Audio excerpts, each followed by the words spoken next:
All right, quick question. Have you ever forced yourself to be productive? Like, really forced it? You hype yourself up, you say, "This time I'm serious." You sit down, lock in, no distractions. And for maybe 10 minutes, it works. Then your brain rebels. You feel heavy, restless. Suddenly, everything is annoying. Your phone feels magnetic. Your mind keeps trying to escape. And later that night, you think, why can't I just push myself like everyone else? If that sounds familiar, listen carefully. Forcing yourself doesn't fail because you're weak. It fails because that's not how the brain works. And once I understood this, everything changed. I used to believe discipline meant pressure, more force, more self-talk, more guilt. If I wasn't studying, I'd shame myself. If I skipped a workout, I'd promise to go harder tomorrow. If I felt tired, I ignored it. And yeah, I got short bursts of productivity, but then came burnout, and worse, avoidance. My brain started associating work with pain. That's when I learned the uncomfortable truth. Your brain doesn't respond to force. It responds to safety and progress. Here's the science part, but I'll keep it simple. Your brain is designed to protect you, not to make you successful, not to help you grind. When you force yourself, like, do it now or else, your brain reads that as threat. Threat equals stress. Stress equals survival mode. And in survival mode, the brain does not learn well. It doesn't grow. It just tries to escape. That's why forcing yourself works short-term, but fails long-term. You're training your brain to resist you. And this matters because your brain is plastic, meaning it changes based on how you use it. Every time you force, panic, or shame yourself, you strengthen stress pathways. But every time you approach work with the right kind of challenge, you build new neural connections. More connections equals more mental capacity. Better focus, more endurance. That's real brain growth, but only if you stop forcing. So what do you do instead? Here's the shift that changed everything for me.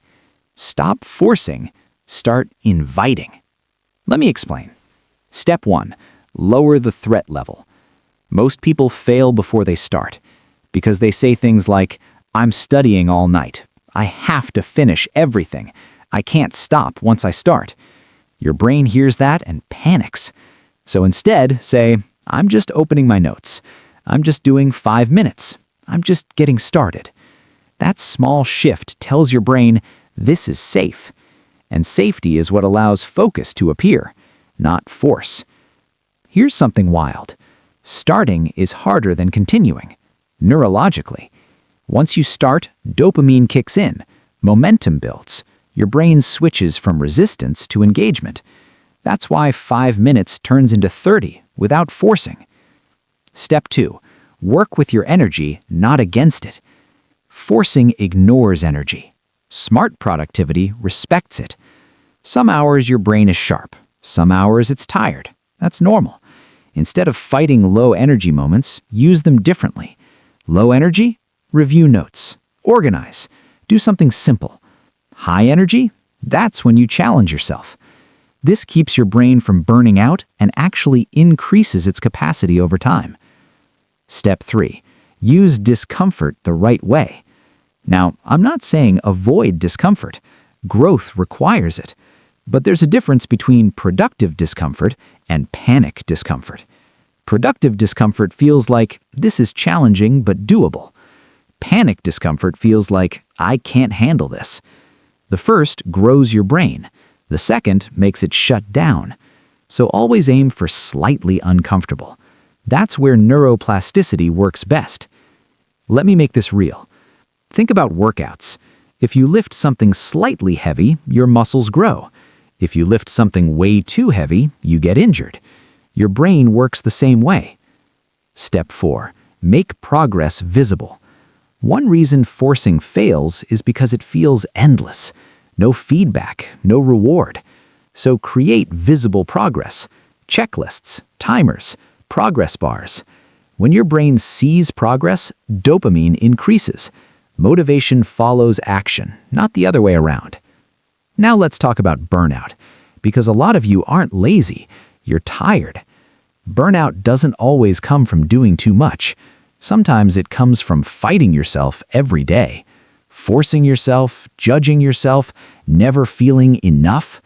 That drains mental energy fast. When you stop forcing and start cooperating with your brain, work becomes lighter. Not easy, but lighter. There's one more mistake that keeps people stuck: waiting to feel ready. Bad idea. You'll never feel fully ready. Readiness comes after action. But action doesn't need force, it needs permission. Permission to start small, permission to be imperfect, permission to build gradually. So, let me say this clearly. You don't need more willpower. You don't need harsher self-talk. You don't need to push harder. You need a better system that trains your brain instead of fighting it. Let's bring this home. Here's what I want you to try tonight. Pick one task you've been avoiding, set a 5-minute timer, and tell yourself you're allowed to stop after. No pressure, no forcing. Just start. That single action begins rewiring your brain.